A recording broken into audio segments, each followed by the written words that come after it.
रिद्धिमा दुल्हन बनी सुहाग सेज पर बैठी हुई थी। आज उनकी सुहाग रात थी, जिस रात का इंतजार हर एक लड़की को रहता है।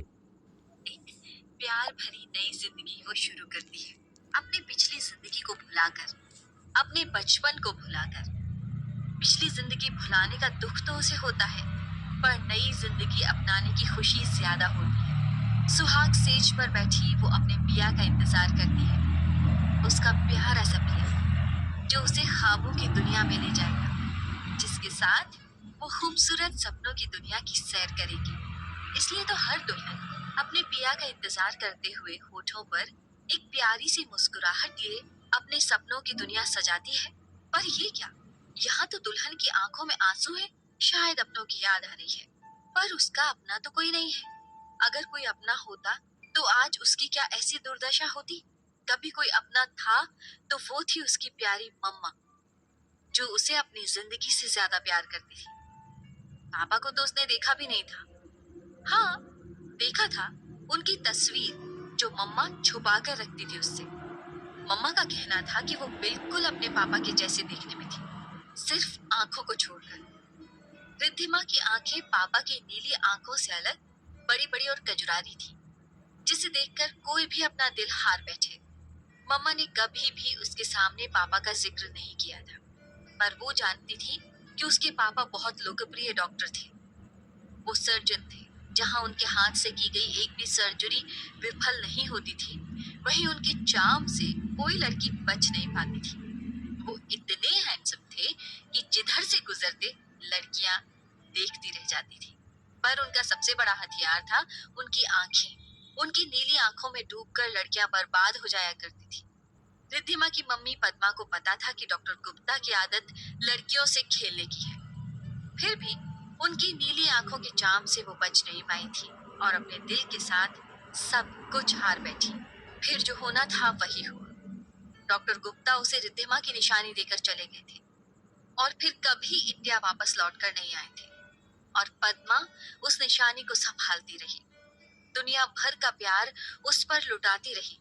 जब भी पद्मा रिद्धिमा से उसके पापा के बारे में बात करती तो उनकी बातों में डॉक्टर गुप्ता के लिए ढेर सारा प्यार छलकता, मानो डॉक्टर गुप्ता की मेहरबानी थी कि उन्होंने पद्मा को रिद्धिमा दी।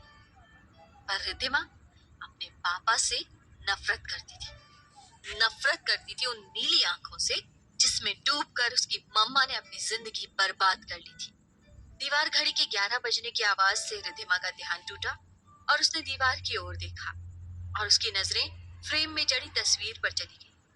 उफ, वही नीली आंखें, जिन नीली आंखों से वो बचपन से नफरत करती आई थी, आज वही उसके जीवन के साथ जुड़ गया था, उसके जीवन का अभिन्न अंग बन गया था और शायद सारी जिंदगी उसके साथ जुड़ा रहने वाला था। रिद्धिमा ने उस मुस्कुराते चेहरे को नफरत भरी निगाहों से देखा। पहले वो सिर्फ अपने पापा से नफरत करती थी, पर अब उसकी लिस्ट में कोई और जुड़ गया था। अपनी जिंदगी में उसने उस इंसान से बचपन से नफरत की जिसने उसकी मम्मा की जिंदगी बर्बाद की थी, पर नहीं जानती थी कि उसकी जिंदगी भी किसी नीली आंखों वाले के हाथों ही बर्बाद होनी थी। रिद्धिमा को वो दिन आज भी याद है जब उसके 10वीं के परिणाम आए थे। कितनी खुश थी वो। मम्मा को पता न था कि उनकी बेटी पूरे जिले में फर्स्ट आई है। उसे पता था मम्मा इस समय ड्यूटी पर होती है, इसलिए सीधे हॉस्पिटल चली आई थी।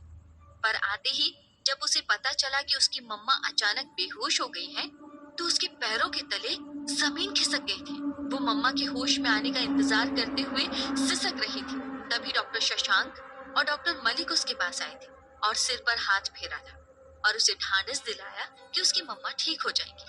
उन्होंने रिद्धिमा के प्रथम आने की खुशी में सारे हॉस्पिटल में मिठाई बंटवाई थी। मम्मा कुछ देर बाद होश में आ गई थी और रिद्धिमा का रिजल्ट सुन उसे गले से लगा लिया था। पर डॉक्टर मलिक ने रिद्धिमा को सच बता दिया था कि उसकी मम्मा कुछ दिनों की ही मेहमान है, उन्हें ब्रेन ट्यूमर है। उसके बाद जब तक मम्मा जिंदा रही, रिद्धिमा उन्हें बचाने के लिए न जाने कितनी भागदौड़ करती रही, कितने मंदिरों में भगवान के सामने हाथ जोड़े, पर मम्मा को नहीं बचा पाई। डॉक्टर शशांक और डॉक्टर मलिक रिद्धिमा के पापा डॉक्टर गुप्ता के दोस्त थे और हेड नर्स पद्मा को अच्छी तरह से जानते थे। उन्होंने भी अपनी तरफ से कोई कसर नहीं छोड़ी। पद्मा जब हॉस्पिटल में एडमिट थी तो वो दोनों रोज उसे देखने आती थी। तभी उन्होंने पद्मा से वादा किया कि उनकी बच्ची को वो अकेला नहीं छोड़ेंगे और उसका पूरा पूरा ख्याल रखेंगे। पद्मा की मृत्यु के बाद रिद्धिमा डॉक्टर शशांक के घर आ गई थी, जहां उनकी बेटी अंजलि और पत्नी सुनंदा थी। अंजलि हॉस्टल में रहती थी और एक आध बार ही रिद्धिमा से मिली थी, पर सुनंदा को वो फूटी आंखों नहीं सुहाती थी। डॉक्टर शशांक रिद्धिमा को सुनंदा के गुस्से से बचाने की कोशिश करते रहते थे और इस वजह से प्रायः दोनों में झड़प हो जाती थी। सुनंदा ने तो एक दिन गुस्से में ये भी कह दिया था कि उन्हें शक है कि रिद्धिमा कहीं उनकी ही बेटी ना हो। इस बात पर दोनों में झगड़ा बढ़ गया था और इसका अंत दोनों में तलाक से हुआ। रिद्धिमा इन सब के लिए खुद को जिम्मेदार समझती थी और खुद में सिमट कर रहने लगी।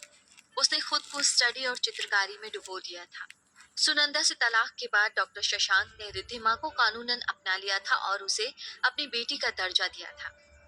धीरे धीरे जिंदगी सहज हो रही थी और रिद्धिमा के घाव भर रहे थे। अब उसका एक ही सपना था, मम्मा और शशांक पापा का सपना पूरा करना, डॉक्टर बनना। पर भगवान को शायद कभी उसकी खुशी मंजूर नहीं हुई। उसे वह दिन अच्छे से याद है जब उसका 12वीं का परिणाम आया था और वो फिर से जिले में प्रथम आई थी। वो इस खुशखबरी को देने के लिए दौड़ती हुई हॉस्पिटल गई थी और डॉक्टर मलिक को पता चलते ही उन्होंने सारे हॉस्पिटल में मिठाई बांटी थी और रिद्धिमा को बताया कि सुबह अचानक एक मीटिंग के कारण डॉक्टर शशांक को मुंबई जाना पड़ा था और वो जल्दी ही लौटने वाले थे, क्योंकि उन्हें पता था आज उनकी प्यारी बेटी का परिणाम आने वाला है।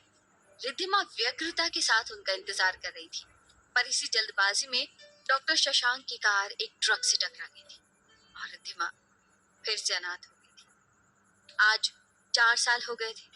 डॉक्टर मलिक अभिभावक की तरह उसकी देखभाल कर रहे थे। उन्होंने रिद्धिमा को अपने घर ले जाना चाहा, पर रिद्धिमा ने मना कर दिया।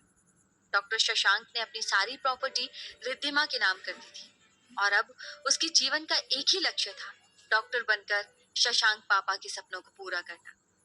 पर अचानक एक ऐसी आंधी आई कि उसकी जिंदगी तहस नहस हो गई थी और सारे सपने चकनाचूर हो गए थे। रात के 12 बज रहे थे और रिद्धिमा जगी हुई थी, मानो किसी का इंतजार कर रही हो। पर वो तो उस नीले आंखों वाले का इंतजार करने से ज्यादा मौत का इंतजार करना पसंद कर सकती थी।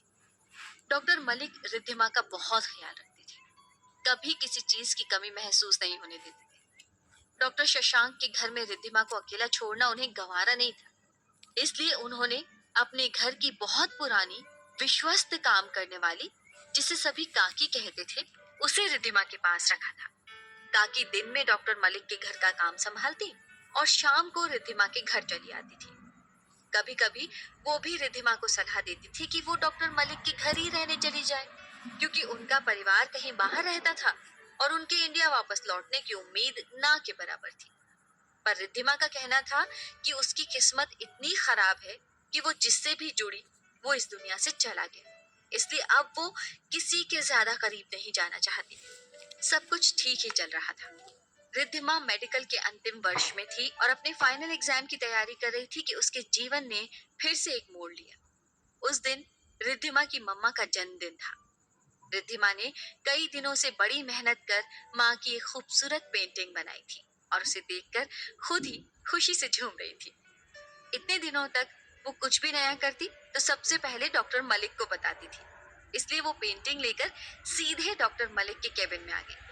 पर उन्हें वहां न देखकर वो बहुत निराश हो गई थी। सिस्टर ने बताया कि वो पुणे से बाहर गए हैं, पर लौटेंगे कब ये नहीं बता पाई। रिद्धिमा मम्मा की पेंटिंग लेकर केबिन से बाहर आई और मोबाइल पर डॉक्टर मलिक को कांटेक्ट करने की कोशिश कर रही थी, पर नॉट रीचेबल आ रहा था। उसकी सहेली पूजा और रिया उसे लगातार समझाने की कोशिश कर रहे थे कि इसमें इतना निराश होने का कुछ नहीं है, पर रिद्धिमा का मूड काफी बिगड़ा हुआ था। वो मम्मा की तस्वीर एक हाथ में लिए और दूसरे हाथ से मोबाइल को कान में लगाए हुए जैसे ही कॉरिडोर की ओर मुड़ी, अचानक किसी से टकराई और उसके हाथ से तस्वीर जमीन पर गिर गई। रिद्धिमा तस्वीर को उठाती उससे पहले ही तस्वीर बिगड़ चुकी थी। जिस बंदे के साथ वो टकराई थी उसके हाथ में शायद गर्म कॉफी थी, जो तस्वीर पर बिखर कर उससे बर्बाद कर चुकी थी। रिद्धिमा की आंखें आंसुओं में डूब गई थी। कितनी मेहनत, लगन और प्यार से उसने वो पेंटिंग बनाई थी, सब खराब हो चुका था। उसे अपनी मेहनत की परवाह नहीं थी, पर अपनी मम्मा की पेंटिंग को ऐसी हालत में वो नहीं देख सकती थी। उसके कानों में किसी की आवाज टकराई। Sorry miss beauty.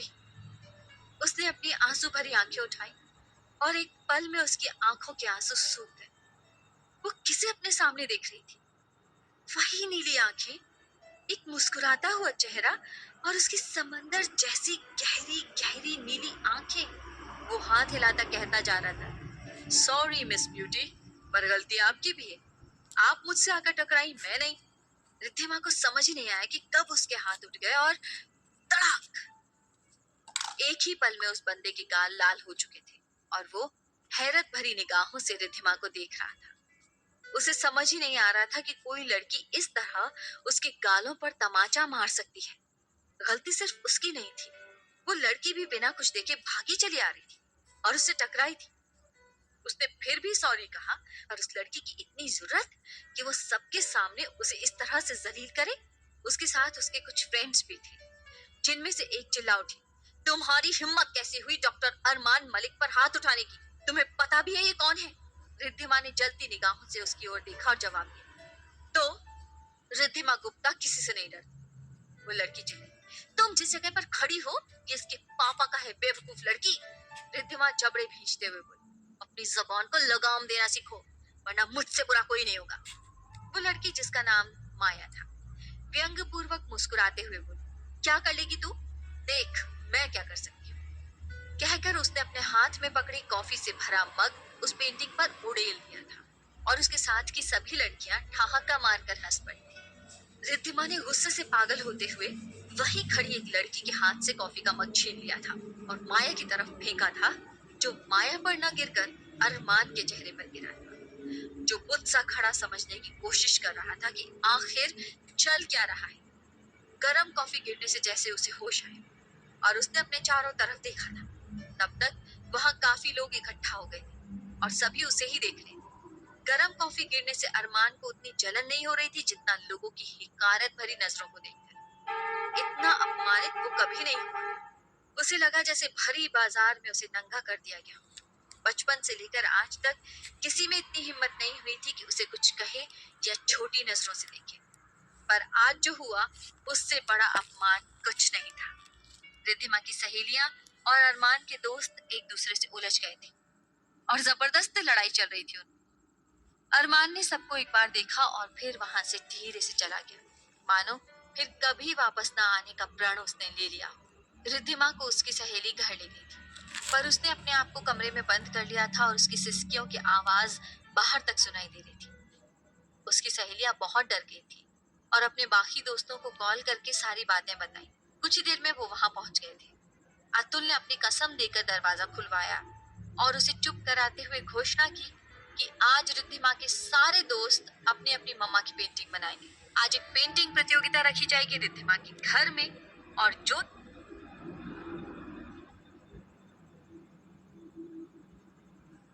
जीतेगा। राहुल बोला, मेरी पेंटिंग सबसे अच्छी बनेगी। मुस्कान जो राहुल की गर्लफ्रेंड थी बोल उठी, चुप रह, तुझे ब्रश पकड़ना तो आता भी नहीं है। राहुल बाल झटकता हुआ बोला, अरे तेरे से तो अच्छी बनाऊंगा, चल शर्त रखते हैं। मेरी वाली तुझसे अच्छी बनेगी तो मैं तुझे किस करूंगा और तेरी वाली अच्छी बनी तो तू मुझे किस करेगी। मुस्कान आंखें दिखाते हुए बोली, यानी चित भी तेरी पट भी। राहुल उसे आंख मारता हुआ हंस पड़ा। मुस्कान गुस्से से बोली, कभी शक्ल देखी है आईने में? मेरी वाली अच्छी बनी ना तो मेरे चप्पल में तेरी शक्ल दिखाऊंगी। रिया बोली थी, तुम दोनों चुप भी करोगे? वैसे मेरा मूड बिल्कुल ठीक नहीं है और ऐसे में तुम लोग लड़ रहे हो। आर्यन पूछता है, वैसे तुम्हारा मूड ऑफ क्यों है रिया? मैं उस बेचारे नीली आंखों वाले हैंडसम के बारे में सोच रही हूँ। बेचारा बहुत ही अपसेट था। वैसे गलती पूरी तरह से उसकी थी भी नहीं, रिद्धिमा ही उससे जाकर टकराई थी। आर्यन ने उसे घूरते हुए कहा, अरे चुप मेरी माँ, अब ये बात रिद्धिमा तक नहीं पहुंचनी चाहिए कि गलती किसकी थी। वैसे तू बड़ी तरफदारी कर रही है उस बंदे की। मेरे बारे में तो इतनी अच्छी बातें तूने कभी नहीं की। वैसे सच में ना बड़ा हैंडसम था और उसकी आंखें तो गजब की थी। आर्यन उसके सिर पर चपत मारते हुए बोला, अच्छा प्रॉमिस, अगर तू इस प्रतियोगिता में जीत गई तो मैं उस बंदे से तेरी जान पहचान करवाऊंगा। और तू जानता है कि ये प्रतियोगिता सिर्फ और सिर्फ रिद्धिमा जीतेगी, क्योंकि उसके जैसी खूबसूरत पेंटिंग हम में से कोई नहीं बना सकता। उस रात रिद्धिमा के सारे दोस्त उसके ही घर रुके थे। सबने अपनी अपनी मम्मा की पेंटिंग बनाई थी और रिद्धिमा ने ही प्रतियोगिता जीती थी। रिद्धिमा देखकर हैरान हो गई थी कि इस बार मम्मा का फोटो और भी खूबसूरत बना था। राहुल की पेंटिंग मुस्कान से अच्छी बनी थी और राहुल बहुत देर तक मुस्कान से किस लेने के लिए उसके पीछे दौड़ता रहा और आखिरकार थक कर बैठ गया। रिद्धिमा उनकी शरारत देखकर मुस्कुराने लगी थी और सुबह जो उसके साथ दुखद घटना हुई थी उसे भूल चुकी थी। पर अतुल, जो उस हॉस्पिटल में जूनियर डॉक्टर था और रिद्धिमा को अपनी छोटी बहन जैसा स्नेह करता था, थोड़ा परेशान था। राहुल के पूछने पर उसने अपनी आशंका जाहिर की। देख राहुल, हमने रिद्धिमा को तो संभाल लिया था, पर अरमान मलिक क्या इस अपमान को भूल पाएगा? मैं जहां तक जानता हूँ वो काफी जिद्दी और हठी टाइप का बंदा है। रिद्धिमा ने सबके सामने उसके पापा के हॉस्पिटल में उसका अपमान किया है। कैसे इस बात को भूल पाएगा? राहुल बात की गंभीरता को सोचता हुआ बोला। शायद डॉक्टर मलिक के समझाने पर वो मान जाए, या शायद ऑस्ट्रेलिया वापस चला जाए। नहीं राहुल, डॉक्टर मलिक ने बड़ी मुश्किल से उसे यहाँ बुलाया है। वो चाहते हैं कि अरमान यहाँ रह जाए और उनके हॉस्पिटल की जिम्मेदारी संभाले। और अगर इस हॉस्पिटल में वो रह गया तो रिद्धिमा का यहाँ से पास होकर निकलना मुश्किल कर देगा। और अगर रिद्धिमा पास हो भी गई तो फिर इंटर्नशिप उसे यहीं से करना है, जहाँ हर रोज वो डॉक्टर अरमान मलिक का सामना करेगी। तू बहुत ज्यादा सोचता है यार। मुझे लगता है कि ऐसा कुछ नहीं होगा। अरमान अब तक भूल गया होगा इस घटना को। मुस्कान जो सब सुन रही थी कहती है, अगर बात ज्यादा गंभीर है तो हम सब मिलकर डॉक्टर अरमान के पास चलते हैं और रिद्धिमा की ओर से माफी मांग लेते हैं और उसे बता देते हैं कि रिद्धिमा इतनी गुस्सा क्यों थी। मुझे लगता है वो समझ जाएगी। इतने में राहुल बोल पड़ा। मुस्कान ने वैसे सही कहा है अतुल। मुझे लगता है कि हमें कुछ दिन रुक जाना चाहिए। वो अभी बहुत गुस्से में होगा ना। अतुल ने सिर हिलाया, बोला, इस बात की भनक रिद्धिमा को नहीं लगनी चाहिए। उसके कुछ दिन बीत चुके थे। रिद्धिमा उस घटना को भूल चुकी थी। जब उसे पता चला कि अरमान मलिक अंकल का बेटा है, कि पहले वो कुछ दिनों तक डरी हुई थी कि वो अपने पापा को क्या बताए और मलिक अंकल की क्या प्रतिक्रिया हो। पर मलिक अंकल ने जब उससे कुछ नहीं कहा तो वो निश्चिंत हो गई थी। वैसे उस घटना के बाद अरमान भी हॉस्पिटल में नहीं दिखा था, तो अतुल और उसके दोस्त भी इस घटना को भूल चुके थे। पर रिद्धिमा या उसके दोस्तों को पता नहीं था इस शांत मौसम के पीछे एक बहुत बड़ा तूफान छुपा हुआ था। रिद्धिमा और उसके दोस्तों के प्रैक्टिकल एग्जाम थे, सो वो उसमें व्यस्त हो गए थे। एग्जाम खत्म होने के दूसरे दिन ही मलिक अंकल का बर्थडे था, जिस दिन रिद्धिमा को लेकर वो मंदिर जाते थे और वहीं कुछ समय व्यतीत करते थे। रिद्धिमा ने मलिक अंकल से वादा किया था कि इस बर्थडे पर वो मलिक अंकल को उनकी एक अच्छी सी पेंटिंग बनाकर गिफ्ट कर देगी। पर एग्जाम की वजह से वो नहीं बना पाई थी और उसे बड़ा बुरा महसूस हो रहा था। उस दिन सुबह ही मलिक अंकल अपनी कार लेकर आ गए थे और रिद्धिमा को लेकर मंदिर आए थे। वहां पूजा पाठ के बाद दोनों मंदिर की सीढ़ियों पर बैठ गए थे। बहुत सुहानी सुबह थी और रिद्धिमा आसपास के प्राकृतिक सौंदर्य में खोई हुई थी। अचानक उसे अंकल की आवाज सुनाई दी, बेटा मेरा गिफ्ट कहाँ है? रिद्धिमा सॉरी वाला चेहरा बनाते हुए बोली, सॉरी अंकल, एग्जाम में व्यस्त हो गई थी ना कि। डॉक्टर मलिक उसकी बात को काट कर मुस्कुराकर बोले, कोई बात नहीं बेटी, पर उसके बदले मैं कुछ और मांगूंगा और आप मना नहीं कर सकते। रिद्धिमा मुस्कुराते हुए बोली, अंकल आप मेरी जान मांग लो, मैं हंसते हंसते दे दूंगी। मलिक अंकल ने जवाब में उसका हाथ पकड़ा और भगवान की मूर्ति के सामने लाकर बोले, बेटा जी आप भगवान जी के सामने शपथ लो कि आप ना नहीं कहोगे। रिद्धिमा अचंभित थी कि आखिर मलिक अंकल को ऐसा क्या चाहिए था, पर वो अंकल पर कभी कोई शक नहीं कर सकती थी, इसलिए बोली, अगर आपको मुझ पर विश्वास नहीं है तो अंकल मैं अपनी मम्मा की कसम खाती हूँ, आप जो मांगोगे मैं दूंगी। डॉक्टर मलिक कुछ वक्त चुप रहे और फिर बोले, बेटा मैंने सदा आपको अपनी बच्ची माना है, पर अब मैं चाहता हूँ कि आप मेरी बहू बनकर मेरे घर आ जाओ। इतना सुनते ही रिद्धिमा सन्न रह गई।